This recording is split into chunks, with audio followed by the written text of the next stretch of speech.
৯ জন পর্যটকের মৃত্যু কলকাতার নিউ মার্কেটের হোটেলে।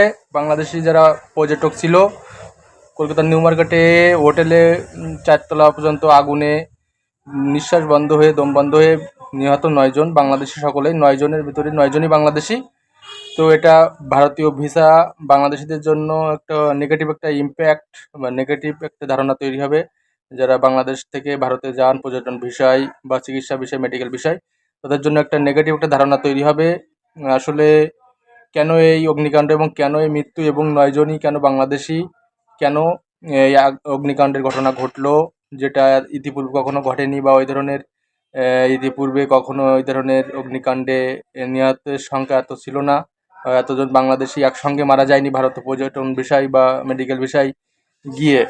তো বাংলাদেশের যারা ভিসা করতে চাচ্ছেন তাদের ক্ষেত্রে এটা একটা নেগেটিভ হিসাবে, নেগেটিভ একটা খবর হিসাবে বা নেগেটিভ একটা ইম্প্যাক্ট হিসাবে আসলে আসবে বলে মনে হচ্ছে আমার। কারণ দীর্ঘদিনের বিরতির পরে, প্রায় 2 বছর অধিক সময়ের বিরতির পর আবারও যখন পর্যটন ভিসা ছাড়লো, তখন এই ভিসা ছাড়ার 1 মাসের মাথায় বা 1-1.5 মাসের মাথায় এই দুর্ঘটনা।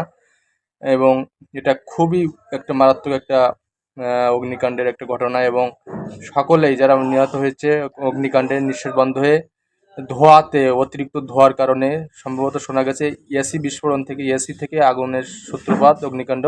এবং এই এসি অগ্নিকাণ্ডের মাধ্যমে হোটেলের 3 তলা 4 তলার যে ফ্লোরগুলো সব ধোঁয়ায় আচ্ছন্ন হয়ে যায় এবং এই ধোঁয়ায় নিঃশ্বাস বন্ধ হয়ে দম বন্ধ হয়ে অনেকের মৃত্যু হয়। তো এই 6 জনের অবস্থা খুবই গুরুতর, তারা হাসপাতালে ভর্তি আছে গুরুতর অবস্থায়। জানি না কী হবে। এবং যারা আপনারা এখন ভিসাতে আবেদন করছেন, ট্যুরিস্ট ভিসায় আবেদন করার জন্য যারা স্লট নিয়েছেন, জমা দিয়েছেন, তাদের মনে একটা ধারণা বা খারাপ একটা ধারণা।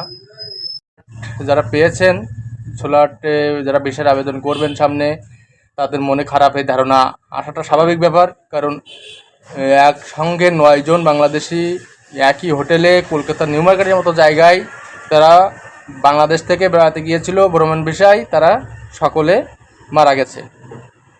এটা খুবই মর্মান্তিক, দুঃখজনক। এবং এটা একটা 2026 সালের একটা বিশাল বড় ঘটনা, যেটা আসলে কল্পনাও করতে পারছি না যে কি হয়েছে বা কতদূর ঘটনা ঘটেছে বা কোনো ষড়যন্ত্র ছিল কিনা, কোনো এখানে ষড়যন্ত্রের মাধ্যমে কোনো আগুন ধরানো হয়েছে কিনা, কিংবা তাদের এইটা টেন্ডেন্সিটা এখানে কী ছিল। হোটেল মালিক কর্তৃপক্ষ সকলেই পলাতক। হোটেল মালিক কর্তৃপক্ষ, সুপারভাইজার, ম্যানেজার সকলেই পলাতক অবস্থায় আছেন। তাদেরকে খুঁজে পাওয়া যাচ্ছে না।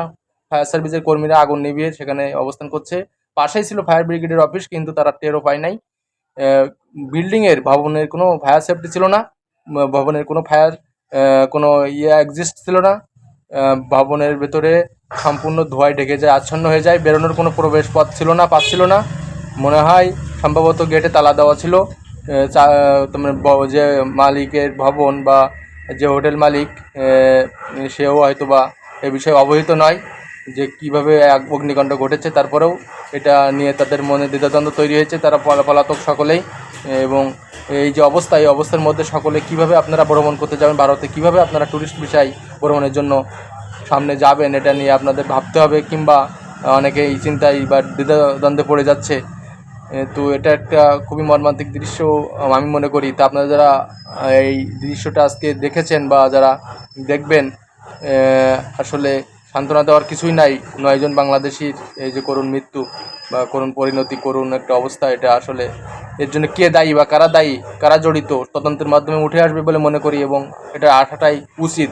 কারণ নিরাপত্তা, জীবনের নিরাপত্তা সবার আগে। ভ্রমণের থেকেও বেশি নিরাপদ হচ্ছে জীবনের নিরাপত্তা দেওয়া। তো আশা করি আপনারা কমেন্টে জানাবেন যে আসলে কার কী অবস্থা এবং কে কোন অবস্থায় ভ্রমণ করতে যাবেন এবং তাদের ভিসার অবস্থা কী অবস্থায় আছে বর্তমানে। জানাবেন, কমেন্ট করবেন, কমেন্টে জানাবেন, লিখবেন অবশ্যই। ধন্যবাদ সকলকে।